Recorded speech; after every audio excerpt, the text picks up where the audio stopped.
Guys உங்களுக்கு இந்த நாள் வந்து உங்களுக்கு ஞாபகம் இருக்குன்னு நினைக்கிறேன்.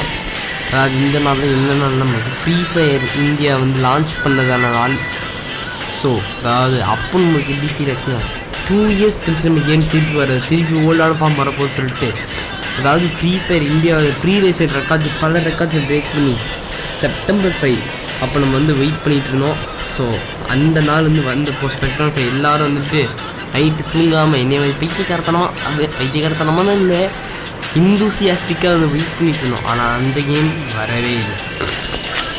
ஸோ அப்போ என்னாச்சுன்னு குழப்பமாக இருந்து ஃப்ரீ ஃபயரோட ப்ளே ஸ்டோரில் போய் வந்து ஓப்பன் பண்ணி பார்த்தோன்னா ஸ்டில் ப்ரீ ரெஜிஸ்ட்ரேஷன் ஃபேஸ்லேயே தான் இருக்குதுன்னு போட்டிருக்கு.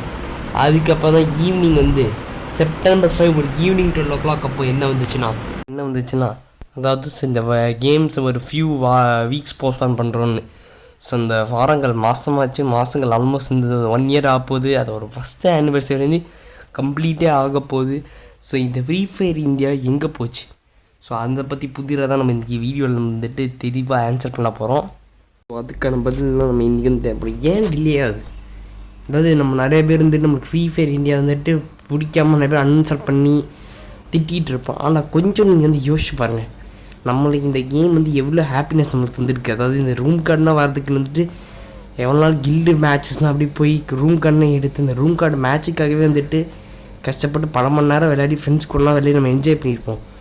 ஸோ அதை பற்றி நம்ம திட்டணும்னு அது மாதிரி நம்ம திட்டக்கூடாதுன்னு சொல்ல. அதாவது இவங்க பண்ணுறது வந்துட்டு இவங்க பண்ண சரியாக தப்புன்னு சொல்ல. அதாவது ஃபஸ்ட்டு என்னென்னா மொதல் ரீசன் என்னென்னா இந்த அலோகேஷன் தாங்க. ஸோ இது ஃப்ரீ ஃபயர் இந்தியான்னு வரதால் வந்து இந்தியாவில் ஹெட் குவார்ட்டர்ஸ் எல்லாத்தையும் வந்து மாற்றணும். அலோகேஷனுக்காகவே வந்துட்டு பண்ணிகிட்ருக்காங்க. சர்வர்ஸ் பில்ட் பண்ணணும்.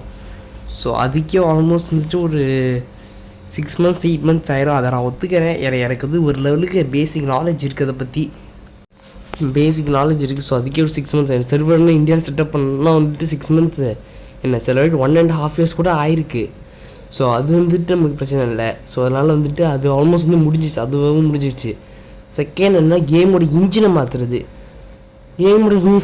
கேமோட இன்ஜினை மாற்றுறதுக்கு என்ன பிரச்சனைனா வந்துட்டு கேமோட இன்ஜின் மாற்றினா அது ஒன்று நம்ம ஃபோட்டோ ரெண்டர் பண்ணுற மாதிரி இல்லை கேஸ். அதாவது கேம் இன்ஜினை மாற்றணும்னா கேமை முதலேருந்து ஸ்க்ராட்ச்லேருந்து டெவலப் பண்ணுற மாதிரி தான் கேமோட இன்ஜின் மாற்றுது. ஸோ இது வரைக்கும் நீங்கள் ஃப்ரீ ஃபயர் இந்தியா பார்த்துருக்கீங்கள, யூனிட்டி இன்ஜினை பண்ணுது. ஸோ இப்போ திருப்பி அன்ரியல் இன்ஜின் எல்லாருக்கும் நல்லாவே தெரியும், செம்மையான கிராஃபிக்ஸ்லாம் இருக்கும். ஆனால் அதை ஃபஸ்ட்லேருந்து பில்ட் பண்ணுறதுக்கு நேரமாகுது. ஓகே, இப்போ செகண்டான காரணம் யாருன்னா நம்ம கரீனாவும் குறை சொல்ல முடியாது, இந்த மோதி நாயை தான் குறை சொல்லணும். எனக்கு அவனை பிடிக்காது. அது ஆக்சுவலி இந்த மோதி தான் வந்து நம்மளோட இந்த இதை பேன் பண்ணலாம். அதாவது இது வந்து ரூமர் தான், எனக்கு தெரிஞ்சு அவன் தான் பண்ணியிருப்பான்னு நினைக்கிறேன். அப்புறம் பைத்தியக்காரங்க கேஸ். அதனால தான் வந்து இது வந்து டிலேவும் ஆகுது. ஸோ அதனால் நீங்கள் எதனாச்சும் அடிக்கணும், இந்த மோடி நாயை போய் அடிங்க, ஓகேயா? ஸோ அதாவது எனக்குள்ளே இருக்க ஒரு பர்சனல் வன்மமாக கூட நீங்கள் எடுத்துக்கோங்க. அது வந்து ஒரு மெயினான ஃபேக்டர், செகண்ட் ரீசன் அதுதான். ஓகே, ஸோ இப்போ வந்து தேர்ட் ரீசன் அதாவது இவங்களுக்கே வந்து எவ்வளோ நேரம் ஆகும்னு தெரியாது. ஸோ அது வந்து நம்மளுக்கு வந்து ஒரு பிரச்சனையாக போயிட்டுருக்கா. உங்களுக்கு எல்லாருக்கும் தெரிஞ்ச மாதிரி நம்மளோட ஃப்ரீ ஃபயர் இந்தியாவோட பிராண்ட் அம்பாசிடர் வந்துட்டு தோனி தான். ஸோ தோனினால் வந்துட்டு என்னென்னா தோனி அம்பாசிடராக கூப்பிட்றோம், நிறைய பேர் ஹைப் ஆகும், அதுக்கு தான் கூப்பிட்ருக்காங்க. ஸோ அதாவது இவங்க மட்டும் தான் கூப்பிட்றாங்க. நிச்சயம் பல கேம்ஸ் தேவை. நம்ம பப்ஜிக்காரனே வந்து கால்குலேஷன் பண்ணாங்க, ஆனால் அதுக்கு முன்னாடி ஃப்ரீ ஃபயருக்காக வந்து கம்ப்ளீட் பண்ணிட்டாங்க.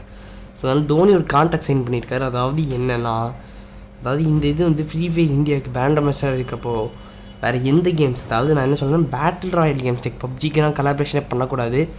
ஸோ இந்த மிச்சது லைக் ஏதாவது கலாபரேஷன் பண்ண முடியாமல் இருக்குது. ஆனால் வந்துட்டு அதாவது ஃப்ரீ ஃபயரோட டிலேனால மிச்சவங்க இது வந்துட்டு லைக் அதாவது அவங்க ப்ரெஷர் பண்ணுறாங்க. அதாவது ஃப்ரீ ஃபயரோட இதுமாதிரி கஷ்டம்னு சொல்லிட்டு பிரச்சனை பண்ணிகிட்டு இருக்காங்க. சில்லானா அதனால வந்து ஃப்ரீ ஃபயர் வந்துட்டு கேமே வராமல் இருந்தால் கூட தோனியை வந்துட்டு அதாவது விடுற மாதிரியே தெரியல. ஸோ அவங்க பிடிச்சிருக்காங்க பாருங்கள். இதுலேயே நீங்கள் பார்த்தாலே தெரியும், அதாவது அவங்களுக்கு வந்து காசு அதிகமாக கொடுத்தா இன்னும் வந்துட்டு உள்ளே வந்து நிற்க வச்சிட்ருக்காங்கன்னு. ஸோ இது ஒரு பிரச்சனையா, தோனிக்கிட்டேருந்து வேறு பிரச்சனை வருதா? ஸோ அதுக்கப்புறம் என்னென்னா ஸோ அதாவது பொலிட்டிக்கல் ப்ராப்ளம்ஸுமே இருந்தது மெயினான ப்ராப்ளம் பே பண்ணிட்டு இருக்கு. நம்ம ஃப்ரீ ஃபயர் இந்தியா வந்து நார்மல் ஃப்ரீ ஃபயர் பேன் ஆனதுக்கு காரணமே அது ஒரு சைனீஸ் கேம்னால தான். ஆனால் பைத்தியக்காரங்க, அது சைனீஸ் கேம் இல்லை, சிங்கப்பூரியன் கேம் தான். அது சைனீஸ் சொல்லி வந்து நம்ம மோதி நாய் வந்து பண்ணதால தான் வந்து இந்த மாதிரிலாம் எல்லாமே ஆச்சு. ஸோ அதனால தான் வந்து இந்த எல்லாமே ஆச்சு. அதுக்கப்புறம் ஃப்ரீ ஃபயர் இந்தியா அன்பேன் பண்ணுறதுக்கும் வந்துட்டு இந்த மோதியை தான் சொன்னேன். ஏன் தெரியுமா, ஏன்னா எலெக்ஷன் கிட்ட வந்து எலெக்ஷனில் வந்து ஃப்ரீ ஃபயர் பிளேஸ் ஓட்டு வாங்கிறதுக்கு தான் அதையும் பண்ணியிருக்கான். எல்லாமே தெரியுது, கண் கூட எனக்கு தெரியுது. நீ யாரை வேணாலும் ஏமாற்றலாம், என்னையெல்லாம் ஏமாற்றவே முடியாது. ஓகே, ஸோ அதாவது வந்துட்டு ஸோ இந்த பொலிட்டிக்கல் ஃபேக்டர்ஸும் ஒரு மெயினான ரீசன் ப்ளே பண்ணுது. ஸோ இப்போ உங்களுக்கு தெரிஞ்சிருக்கும் ஏன் வருது. ஆனால் ஃப்ரீ ஃபயர் இந்தியா வருமா வராதான்னு கேட்டிங்கன்னா கண்டிப்பாக வரும். கரீனாக்காரன், அதாவது கரீனாவோட சிஇஓவே சொல்லியிருக்காங்க அதாவது இந்தியன் மார்க்கெட் விட்டு போகவே மாட்டேன்னு. அது வரும், ஆனால் அது எப்போ வந்து யாருக்கு தெரியாது. ஸோ நானும் இனிமேலேருந்து ஃப்ரீ ஃபயர் இந்தியா பற்றி பேச போது ஏதாச்சும் அஃபீஷியல் அப்டேட் கிடச்சா மட்டும் பேசுகிறேன். இந்த வீடியோவே என்னென்னா நீங்கள் நிறைய அதாவது ஃப்ரீ ஃபயர் இப்போ இந்த டாப் செப்டம்பர் 5 வரும்னு சொல்லி நிறைய பேர் சொல்லிட்டு இருக்கீங்களே, அது வராதான் அந்த இப்போ ஒரு ட்ரெய்லர் விட்டுருப்பாங்க. ஸோ இன்னும் செப்டம்பர் 5 வரைக்கும் டைம் இருக்குது. அது வரைக்கும் ஏதாச்சும் வந்து ஃப்ரீ ஃபயர் இந்தியா பற்றி ஏதாச்சும் அப்டேட் கிடச்சா உங்களுக்கு இன்ஃபார்ம் பண்ணுறேன், அஃபீஷியல் அப்டேட். அதுக்கு முன்னாடி நான் சொல்கிறது தான் சரி, வேறு எந்த யூடியூபர் சொல்கிறது தான் சரி, அதெல்லாம் ரூமர்ஸாக தான் இருக்கும். அஃபீஷியல் அப்டேட் வர வரைக்கும் நீங்கள் யாரையும் நம்பாதீங்க, என்னையே கூட நம்பாதீங்க. ஏன்னா சரியான டாபிக் கிடைக்கும், அதை பற்றி நான் பேசுவேன். ஓகே, ஸோ இதோட இந்த வீடியோ முடிச்சாங்களே, பை கைஸ்.